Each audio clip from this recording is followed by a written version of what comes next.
bikin malu. Ini adalah kata-kata pertama dari saya sebagai warga Indonesia ya.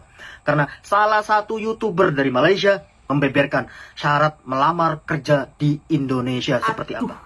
Kayak gini videonya.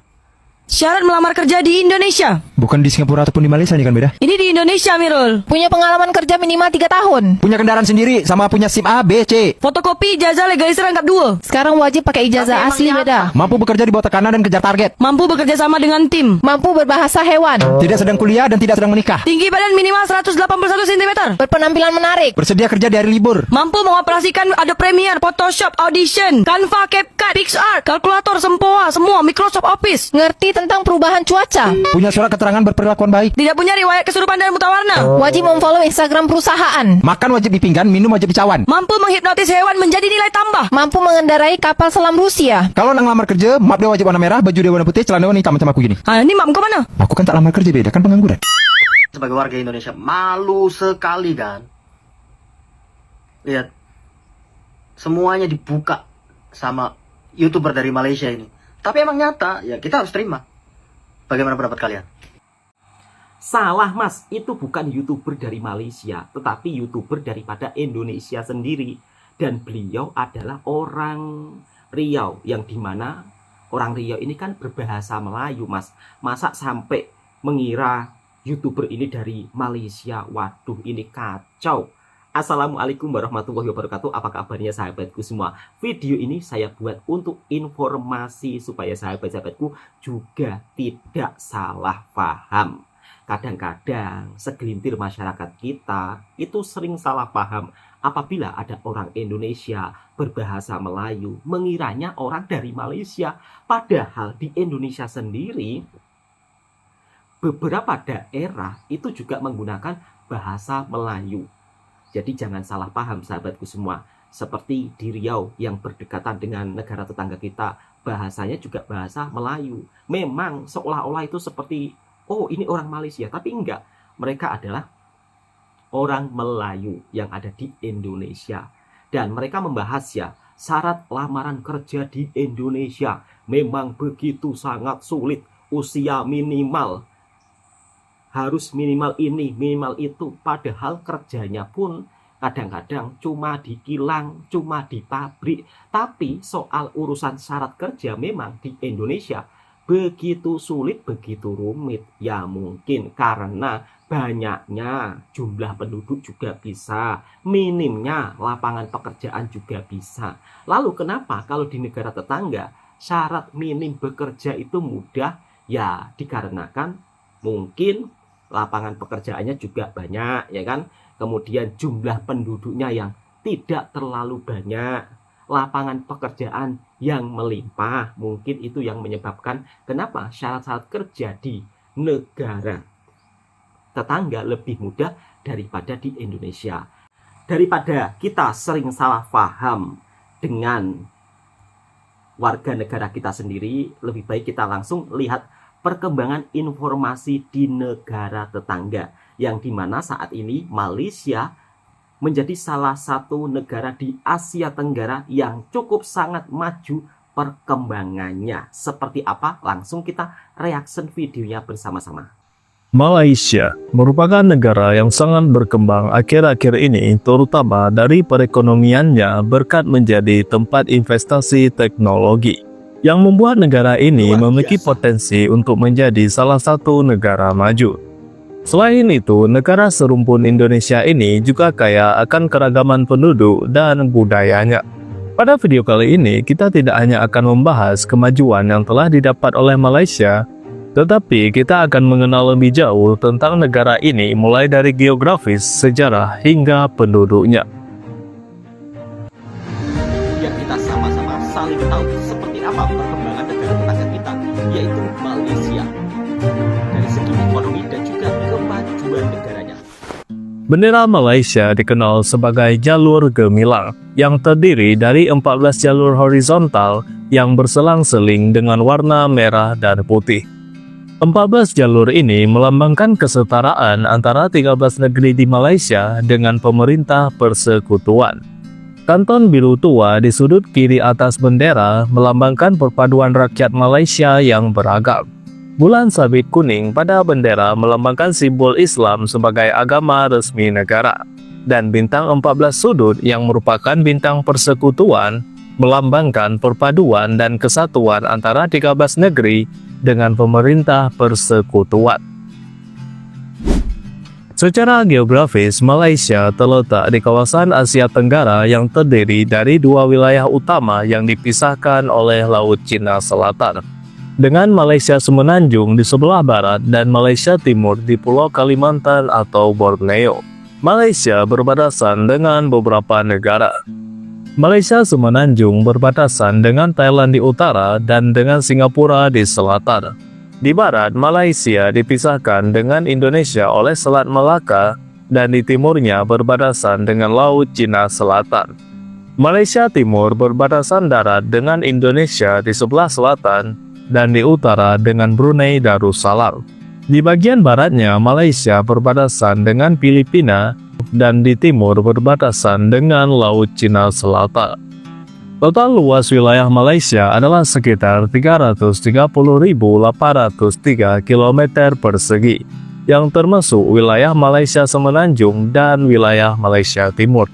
Malaysia adalah negara federal yang terdiri dari 13 negara bagian atau yang sering disebut sebagai negeri, serta 3 wilayah persekutuan yaitu Kuala Lumpur, Putrajaya, dan Labuan.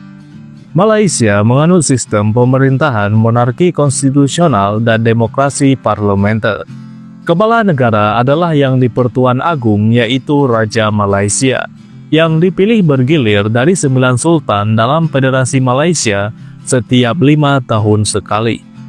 Kepala pemerintahan dijalankan oleh Perdana Menteri yang bertanggung jawab atas kebijakan sehari-hari pemerintahan.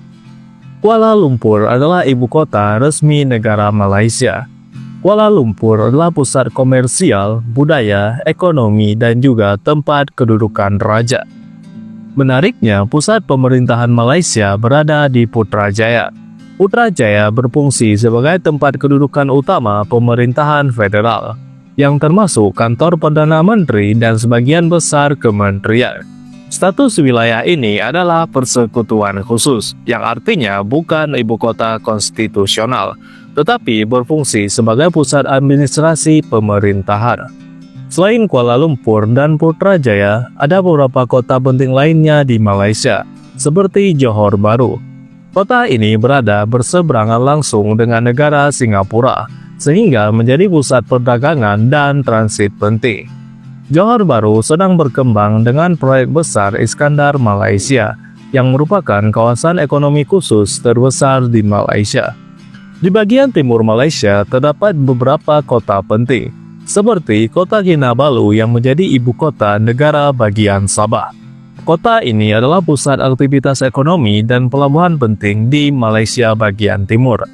Kuching adalah kota menarik lainnya di Malaysia sebelah timur.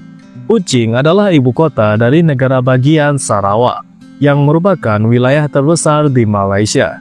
Kota ini kaya akan budaya dan etnis, serta memiliki peran penting dalam politik regional dan budaya lokal Malaysia. Malaysia terdiri dari 2 wilayah utama yang dipisahkan oleh Laut Cina Selatan, sehingga kedua wilayah ini memiliki kondisi fisik geografis yang berbeda. Malaysia Semenanjung memiliki bentang alam yang relatif sempit yang memanjang dari utara ke selatan. Wilayah ini didominasi oleh dataran rendah di bagian barat yang subur dan padat penduduk, yang menjadikannya pusat utama kegiatan ekonomi dan pertanian. Di bagian tengah membentang Banjaran Titi Wangsa, yakni rangkaian pegunungan utama yang membentuk tulang punggung Semenanjung dengan ketinggian mencapai lebih dari 2000 meter. Pegunungan ini menjadi sumber utama bagi sungai-sungai besar seperti Sungai Pahang dan Sungai Perak. Sementara itu, bagian timur Semenanjung memiliki dataran pesisir yang lebih sempit dan berbatasan dengan Laut Cina Selatan. Wilayah Malaysia Timur memiliki topografi yang lebih kompleks dan bergunung-gunung, serta hutan hujan tropis yang cukup lebat dan masih luas. Pegunungan Crocker di Sabah menjadi fitur geografis paling mencolok dari wilayah ini. Gunung Kinabalu yang merupakan gunung tertinggi di Malaysia terletak di pegunungan ini. Wilayah Malaysia Timur juga dialiri oleh sungai-sungai besar seperti Sungai Rajang yang merupakan sungai terpanjang di Malaysia, yang telah menjadi jalur penting transportasi dan kehidupan masyarakat pedalaman. Di negara bagian Sabah Malaysia memiliki banyak pulau terutama di Laut Sulu dan Laut Sulawesi. Pulau Sebatik adalah pulau yang cukup unik karena merupakan pulau kecil yang terbagi antara Malaysia dan Indonesia. Jadi itulah gambaran geografis dari negara Malaysia. Sekarang mari kita melihat bagaimana sih sejarah negara ini. Bukti arkeologis menunjukkan bahwa manusia purba telah tinggal di wilayah Malaysia sejak lebih dari 40.000 tahun yang lalu, seperti yang ditemukan di Gua Nia Sarawak. Jumlah penduduk Malaysia saat ini adalah sekitar 35.977.000 jiwa. Mayoritas dari penduduk Malaysia tinggal di semenanjung Malaysia sekitar 80%, sementara 20% sisanya tersebar di Malaysia Timur. Bahasa Inggris juga sangat umum digunakan di Malaysia, terutama di bidang bisnis, pendidikan tinggi, dan pemerintahan. Dan banyak dari orang Malaysia cukup fasih dalam berbahasa Inggris. Kehidupan masyarakat Malaysia sangat dipengaruhi oleh keberagaman etnis di sana. Dalam etnis Melayu, agama Islam sangat mempengaruhi budaya dan norma sosial. Berbagai adat seperti majelis kenduri, adat pernikahan Melayu, dan pantun tetap lestari sebagai bagian dari budaya.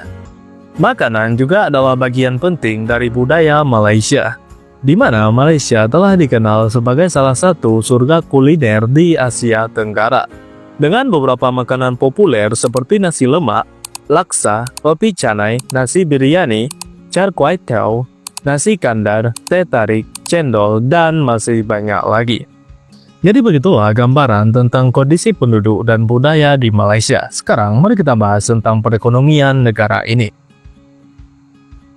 Malaysia termasuk dalam upper middle income country atau negara berpendapatan menengah ke atas, dengan pendapatan per kapita 11.379 US dollar pada tahun 2023. Ringgit Malaysia adalah mata uang resmi negara yang dikodekan dengan MYR. Satu ringgit Malaysia setara dengan 3.800 rupiah. Sektor jasa adalah sektor ekonomi utama Malaysia yang berkontribusi terhadap 55–58% dari PDB. Sektor jasa di sini meliputi perdagangan, transportasi dan logistik, keuangan dan perbankan, serta pariwisata dan hospitalitas. Sektor industri dan manufaktur berkontribusi terhadap 23–25% dari PDB. Sektor ini merupakan tulang punggung ekspor negara Malaysia. Malaysia dikenal sebagai bagian penting dalam rantai pasok global chip dan semikonduktor dunia. Banyak perusahaan besar seperti Intel, Infineon, STM Microelectronics, dan lainnya telah membuka pabriknya di Malaysia, yang telah membuat negara ini cukup berkembang secara teknologi. Selain itu, Malaysia juga merupakan eksportir minyak sawit terbesar kedua di dunia setelah Indonesia. Selain sawit, produk pertanian Malaysia lain yang diproduksi meliputi karet, padi, kakao, dan juga rempah-rempah. Sektor penting lainnya di Malaysia adalah sektor pertambangan dan energi, yang berkontribusi terhadap 6–8% dari PDB. Sektor ini didominasi oleh perusahaan nasional Petronas, dengan produk utama seperti minyak bumi, gas alam, batu bara, emas, dan juga timah. Secara keseluruhan, Malaysia memiliki ekonomi diversifikasi tinggi dan tidak terlalu bergantung pada satu sektor. Dominasi sektor jasa dan manufaktur menunjukkan arah industrialisasi, tetapi sektor tradisional seperti pertanian dan energi masih memainkan peran penting dalam ekspor dan pekerjaan. Berkat pertumbuhan ekonomi, kemiskinan di Malaysia telah menurun drastis dari 50% pada tahun 1970 menjadi 1,7% pada tahun 2025. Yang dimana angka ini sangat jauh perbandingannya. Tumbuhnya kelas menengah telah mendorong konsumsi domestik, pendidikan tinggi, dan juga gaya hidup modern. Dan ini akan berpengaruh pada pertumbuhan GDP negara. Dari segi pendidikan, tingkat melek huruf di Malaysia telah meningkat. dengan angka yang mencapai lebih dari 95%. Banyak sekolah dan universitas di Malaysia memiliki tingkat kualitas yang tinggi, seperti Universiti Malaya yang sering masuk ranking global universitas terbaik dunia. Selain itu, harapan hidup juga telah meningkat di Malaysia. Dari sekitar 60 tahunan di tahun 1960-an menjadi 75 tahun pada tahun 2023. Hal ini berkat sistem kesehatan publik yang cukup baik dan sangat terjangkau. Dan rumah sakit serta klinik pemerintahan telah tersebar luas termasuk di luar kota. Dan bahkan banyak orang dari Indonesia yang memilih berobat ke Malaysia karena kualitas pelayanan kesehatan di sana. Nah, itulah sahabat-sahabatku semua beberapa informasi dari negara tetangga kita, yaitu negara Malaysia, yang dimana dari sektor industri semikonduktornya Malaysia memang sangat berkembang pesat maju. Dari segi industri kesehatannya, Malaysia juga begitu menunjukkan perkembangan yang sangat luar biasa. Terbukti banyaknya orang Indonesia yang memilih berobat ke Malaysia. Kemudian dari segi pendidikan, Malaysia juga memiliki pendidikan yang berkualitas. Beberapa university Malaysia masuk dalam jajaran top dunia. Oke, mudah-mudahan video ini juga bisa memberikan informasi yang bermanfaat buat sahabatku semua yang suka dengan videonya Bang Toha Reaction. Silahkan tekan tombol merahnya, subscribe, like, komen, dan bagikan ke sahabat Anda semuanya. Assalamualaikum warahmatullahi wabarakatuh. Semoga sahabatku mendapatkan informasi yang tepat dan tidak salah paham.